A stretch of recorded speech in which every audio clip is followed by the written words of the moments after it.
Hi, welcome back to Space Thoughts. Yesterday, the Russian Federation tested one of its anti-satellite weapons. This wasn't a weapon that was already in orbit, but it was what we call a direct ascent ASAT or a DA-ASAT.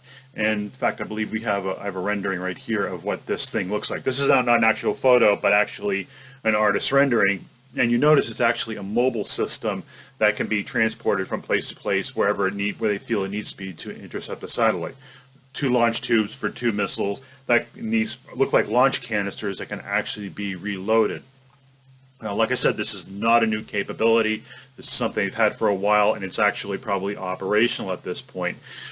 The timing is questionable, though. I mean, we're in the middle of a pandemic, hopefully on the downward slide of a pandemic, and a lot of other things are going on in the world. And it's kind of interesting that they chose this time to really do this. It didn't sit too well with the U.S. In fact, a strong condemnation was actually leveled by General Raymond from U.S. Space Command, and he's also the I believe he's the chief of staff also for the U.S. Space Force. And he came right out basically and said, you know what, this is unacceptable. This demonstrates the threat to U.S. space assets and to those of our allies, and it basically this is just a further demonstration of a Russian commitment to develop anti-satellite weapons. And he tied in the two satellites in orbit, Cosmos 2542 and Cosmos 2543. Now, these were both launched in November, and they were launched as one spacecraft, but when they got into orbit, they actually separated. Actually, one emerged from the other. And I think I talked about this in a video a few weeks ago, where basically one of these satellites has been shadowing a U.S. reconnaissance satellite, a KH-11, I believe. That's very concerning, and indeed, on top of this test, on top of the activities going on in orbit, shows really a commitment to develop these so-called space weapons. And the funny thing, and the interesting thing is, the Russian Federation and the People's Republic of China are arguing quite aggressively in the Conference of Disarmament to ban so-called space weapons. In fact, they have this treaty. I'll just call it the PPWT. You can Google it or whatever search engine you use to see what the PPWT says. But basically, it defines space weapons, but leaves out those types of weapons that are what we call direct ascent weapons. Very convenient and very interesting. So, on the one side, they're arguing against space weapons. On the other, in my opinion, they're developing space weapons. Now, I'm not going to get into a definition of what a space weapon is. I might in a later video. It's a huge thing, but it's one of those things. You really can't define a space weapon, but you'll know it when you see it, type of thing. So, very concerning. And there's been some discussions on here. There've been some people out there, some experts actually downplaying in this. Oh, this isn't a big deal. We've known they've had this capability all along. Why are we getting upset about it? Well, we're getting upset about it because, like I said, we're right in the middle of a pandemic, and there are a lot of other things going on in the world, and this is a very aggressive action. From the legal end of it, it also brought up a discussion of, is this accepted state practice? And I think bottom line is, this whole thing of anti-satellite weapons goes back to the Cold War, and I discussed this before in that other video. And essentially, both the U.S. and the Soviet Union experimented with anti-satellite weapons. The Soviets had their killer satellite program, which it was actually operational, and that was actually a system that could be launched on demand and then set to rendezvous with a satellite in orbit. Interestingly, they actually did live fire tests of those satellites. They didn't actually destroy another satellite in orbit, but once they finished maneuvering, they actually detonated those satellites.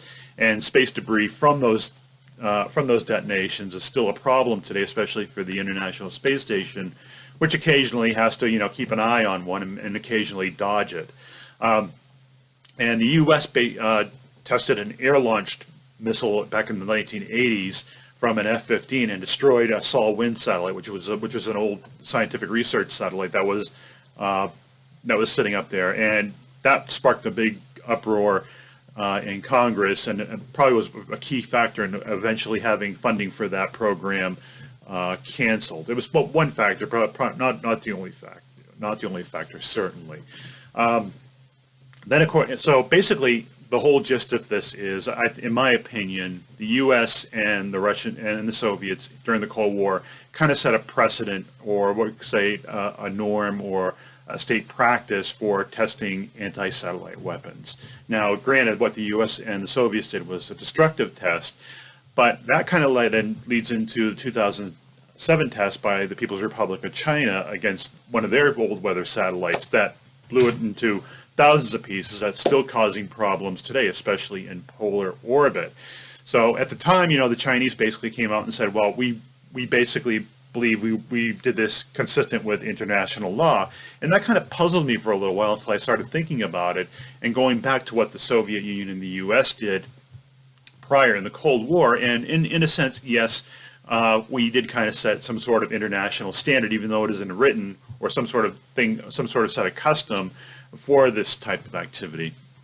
So I think, things between the Chinese test in 2007 and say last year, there were a lot of testing both by the People's Republic of China and the Russian Federation of these direct ASAT, direct ascent systems.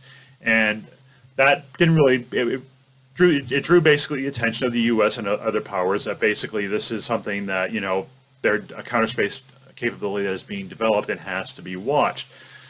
But really no destructive test didn't occur until last year when India tested an ASAT against one of its satellites in orbit, quite successfully actually. And the debris is still a problem over a year later. Basically at that time there was, basically claims that, this violated, quote, a norm against destructive testing. I never really bought into the idea that such a norm exists, rather that is being put out there as something that did exist. So fundamentally, it's, that kind of led the Russian Federation at the beginning of last year to saying, well, we're going to introduce, some sort of agreement to ban destructive ASAT testing. But of course, they didn't say anything about testing of these types of direct ascent weapons. Now, I'm going to touch briefly on the intercept of USA-193 because I'm seeing that being brought out again as this was a US ASAT test. It wasn't. Everything that I've read, everything that I've seen says that basically this was a legitimate intercept to prevent a potential problem. You can disagree with me if you want, but basically that's everything I read into it. And people say, well, the U.S. now has an ASAT capability. I don't think we do, because the system that they had to develop, the modifications they had to make, basically makes such a system very impracticable.